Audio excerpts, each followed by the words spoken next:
time for the one and the only show. It's the Luke Howard Show Live.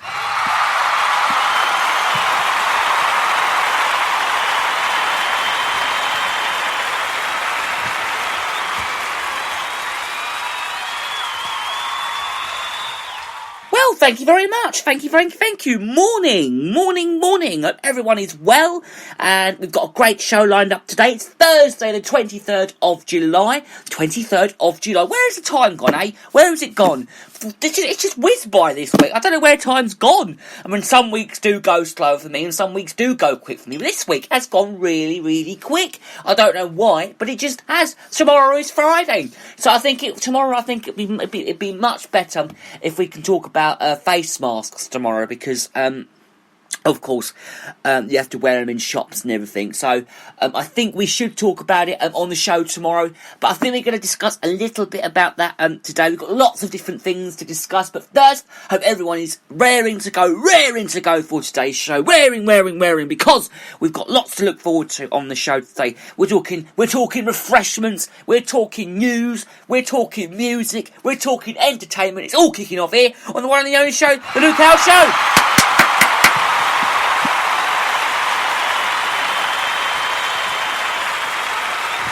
I just love an applause. I just love it. I love it. It's great. So let's kickstart then with talking about what's in the news today. Sorry, I'm just coughing because I had something stuck in my throat.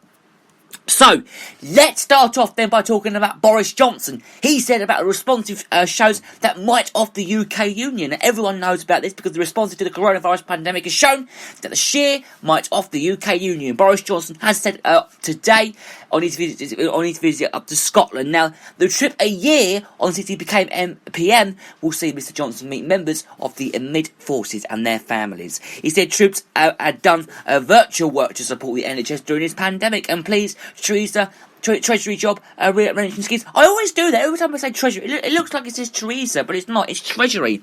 The word is actually Treasury, and it's job registration schemes. Do you believe? But the SNP said the visit showed that Mr Johnson was in a panic, and it was with a rising about the Scottish independence. The Scotland's First Minister, Nicola Sturgeon, she said she had no plans to meet Mr Johnson, but that she would continue to work with his government on the immediate priority of tackling this COVID-19 virus.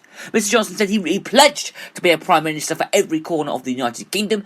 I mean, a lot of people I speak to say, "Oh God, Boris this, Boris that," but he's actually okay. He's actually okay. He's been to the barbers. He's had his hair cut. There you go. Adding that the reason response is to the pandemic that had shown his government's commitment, because of course all the hairdressers have opened back up, so he decided to go back there as well. The UK government has coordinated much of the UK's economic response, that's a posh word for me, to the virus, including the coronavirus job. This is intention furlough scheme, but the developed governments have had control over most public health measures and have been able to country-specific timetables and messaging.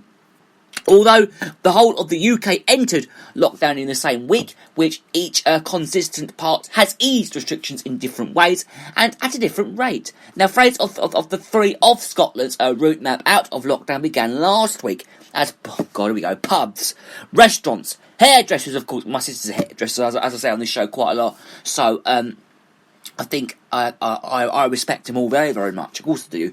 Were allowed to open. They were allowed to reopen. But they were allowed to reopen in England slightly earlier on the 4th of July, along with holiday accommodations, including hotels, B&Bs, cottages, campsites, and caravans parks. And we are going to be discussing about that over the next couple of weeks before I hop off for my little summer break. Because I'll have about 2 weeks, I think a week and a half off. A week and a half.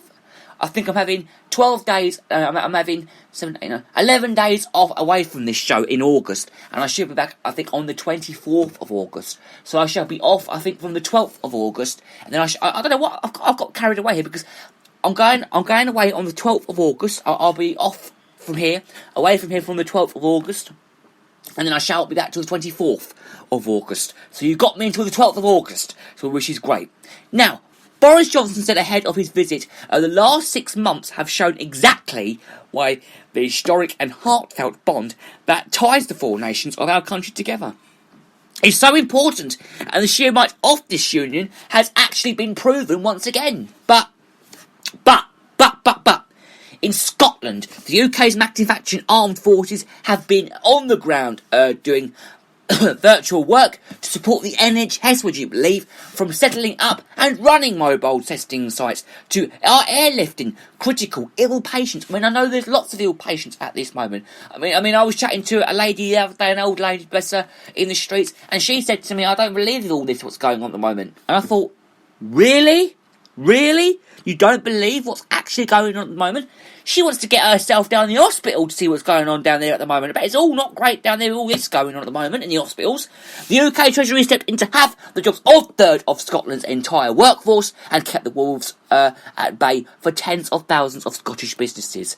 Now, more than I would believe ever, this shows that we can achieve when we stand together as one United Kingdom, because of course we can all stand together. It's just the ones who don't listen to the rules.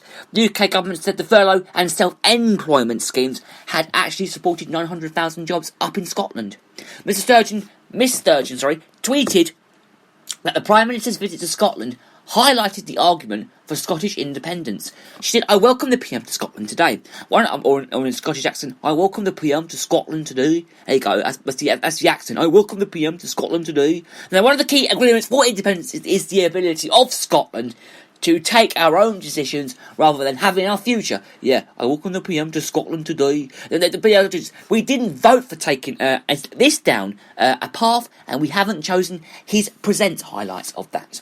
The PM is also to set out details of a £50 million, would you believe, funding package. This is for Orkney in Shetland and the Western Isles, and the latest in the series of city and region deals which see the Scottish and UK governments each pledge cash to various areas for spending on new infrastructure and local development schemes. The Scottish Independent Government is also committing to the 50 million to the islands, and this is the growth deal which will target sectors including tourism, energy, and I think skills. I think it's skills as well. I'm sure it is. Now, the timing for Mr. Johnson's visit, which came amid the perfect storm over Scottish independence. There you go, Scottish independence, according to Sir Tom Denby, is Professor of Scottish History at Edinburgh University. I've never been to Edinburgh in my life, but I know it's an absolutely beautiful town. He told the Newsnight programme that the union is in the most fragile condition since 1745, and that option polling suggesting increasing support for independence in Scotland and has been consistent for some time.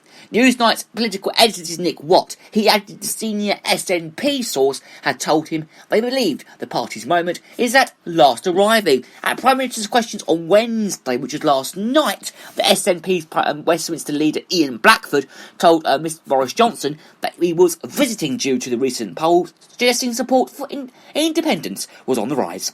Now, Mr Blackford told, I would believe, BBC Radio 4's Today programme, the Prime Minister's message would go down particularly badly in Scotland. He said, I think what we've actually demonstrated over the course of the last few months is, well, that in the areas of developed responsibility is the areas, isn't it? Isn't it the areas and the public health? I mean, the leadership that's been shown by our First Minister is a sharp contrast to the bluster that we've seen from Boris Johnson, and that was what he said, by the way. He said that. Okay, he said that. Now, as her virus briefing on yesterday, Nicola Sturgeon said that she had no plans to meet Mr Johnson on this trip, but is always happy to meet the Prime Minister if he wants to do so.